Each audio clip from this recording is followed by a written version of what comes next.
Hello student, we are going to learn the remaining course, that measurement of the volume of heavy irregular object. There are some other objects which are irregular in shape. The volume of such irregular objects such as a stone can be measured by using a measuring cylinder. जस्तो हुन्छ नि अरु irregular अब्जेक्टहरुको के भन्छ रे कसरी volume निकाल्ने भन्दा के गरेर भन्दा मेजरिङ सिलिन्डरको मार्फत हामीले भोल्युम निकाल्न सकिन्छ। यहाँ एउटा एक्टिभिटी दिएको छ।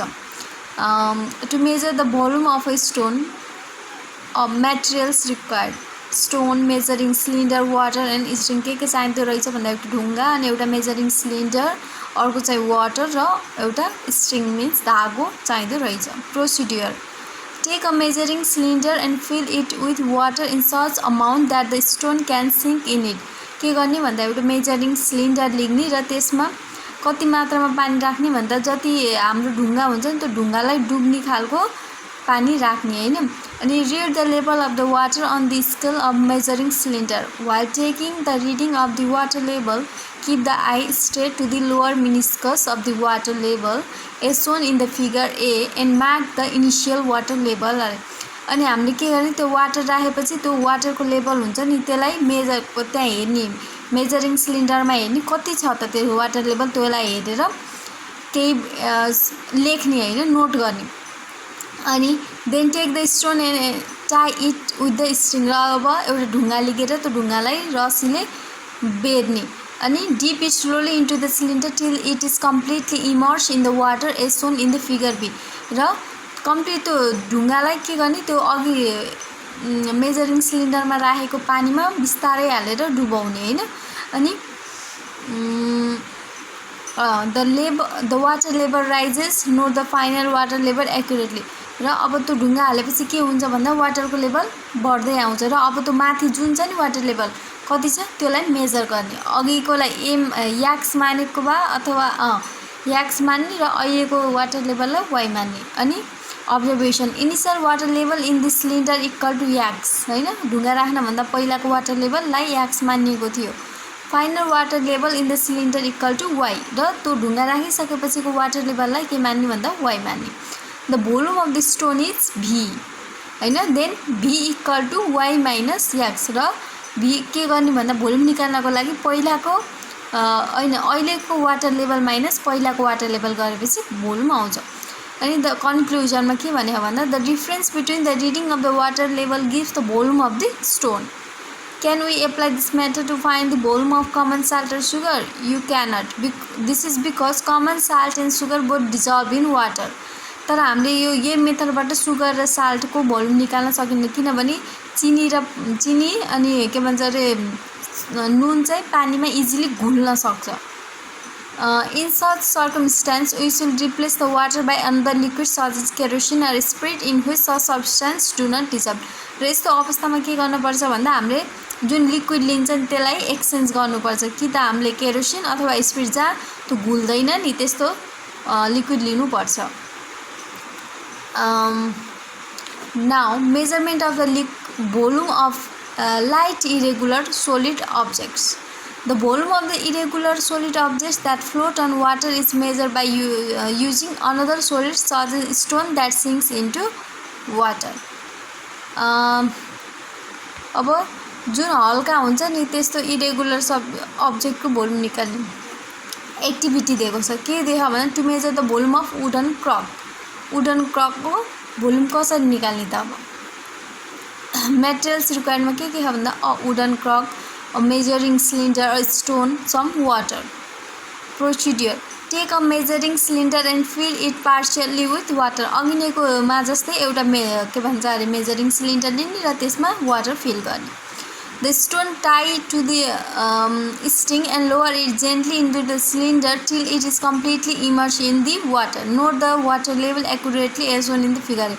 अघि जस्तै हामीले वाटर ढुङ्गा हालिसकेपछि एउटा के भन्छ वाटर लेभल नोट गरेको थियौँ नि यसमा त्यस्तै गरेर वाटर लेभल नोट गर्ने।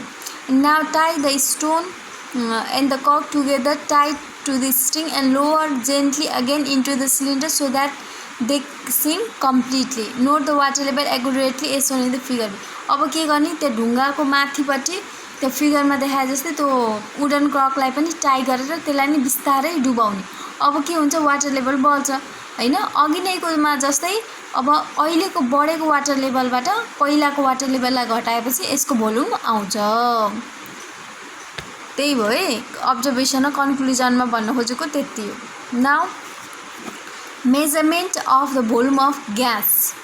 Solids and liquids have a fixed volume and they cannot be compressed, that their volume cannot be changed considerably by applying external pressure on them. But the gas or air does not have a fixed volume because it can be compressed.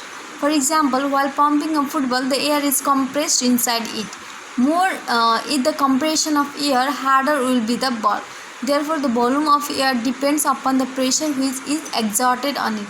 के भन्छ अरे, solid र लिक्विडको चाहिँ volume fix हुन्छ र तिनीहरूलाई compress गर्न सकिँदैन भने एयर अथवा ग्यासको भोल्युम फिक्स हुँदैन र तिनीहरूलाई इजिली कम्प्रेस गर्न सकिन्छ। अनि हामीले अब फुटबलमा पम्प गरेपछि के भन्छ, एयर त्यहाँभित्र कम्प्रेस हुन्छ नि, अनि जति हामीले बढी एयर कम्प्रेस गर्छौँ त्यति नै त्यो बल हार्ड हुँदै जान्छ।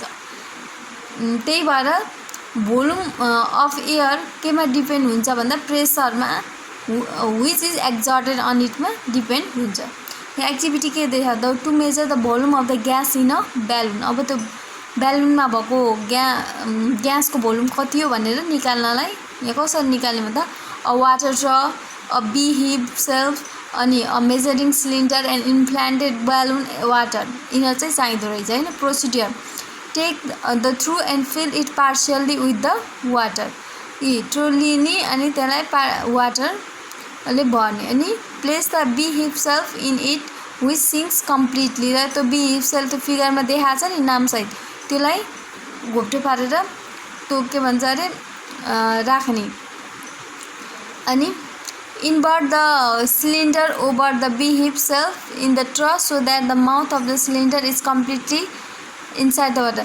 त्यो तलपट्टिको beehive self छ हैन, सरी अघि मैले भन्न मिस्टेक भएछ। तलपट्टिको beehive selfलाई तल वाटरले ढाकिने गरी राख्ने र त्यो माथिबाट एउटा मेजरिङ सिलिन्डर घोप्टाइदिने हैन। अनि take the inflated balloon and open it mouth in the beehive self। र एउटा इन्फ्लान्टेड ब्यालुन लिने र त्यसलाई त्यो बिहिप सेलमा एउटा थोरै ग्याप हुन्छ त्योबाट भित्र पसालिदिने। यता फिगर बीमा देखाएको छ हैन। अनि अब्जर्भेसन के देखिन्छ भन्दा the air bubbles move off in the cylinder displaying the water down. के हुँदो रहेछ भन्दा त्यो गरेपछि एयर बबल्सहरू हुन्छ नि, त्यो माथि माथि जाँदो रहेछ र वाटरको लेभल घट्दो रहेछ। Why after a while the air of the balloon fills a part of the upper portion of the cylinder and the water level is lower in the cylinder. Find out the volume of air reading the scale. This gives the volume of the air in the। अनि हामी पहिला water level कति थियो त्यो major गरिसकेको हुनुपर्छ यो ब्यालुनको उस हाल्नभन्दा पहिले। र अब ब्यालुन इन्फ्लान्टेड ब्यालुन त्यो भित्र हालेपछि वाटर लेभल घट्दै जान्छ र त्यसरी अब यो दुईटा बिचको ग्यापलाई गरेर हामीले के गर्न सकिन्छ, एयरको त्यो ग्यासको भोल्युम निकाल्न सकिन्छ। This much of distillation. अनि मैले के गरेछु भन्दा तिमीहरूको यो गिभ रिजन र न्युमेरिकल प्रब्लमहरू चाहिँ मैले सल्भ गरेर पठाइदिन्छु। यो सकेसम्म पहिला आफूले ट्राई गर्ने हैन, यो भने यो सबै यहाँ के भनेछ त्यो गर्ने, नसके पर बल्ल मैले पठाइदिएको त्यो हेरेर गर्ने। Thank you.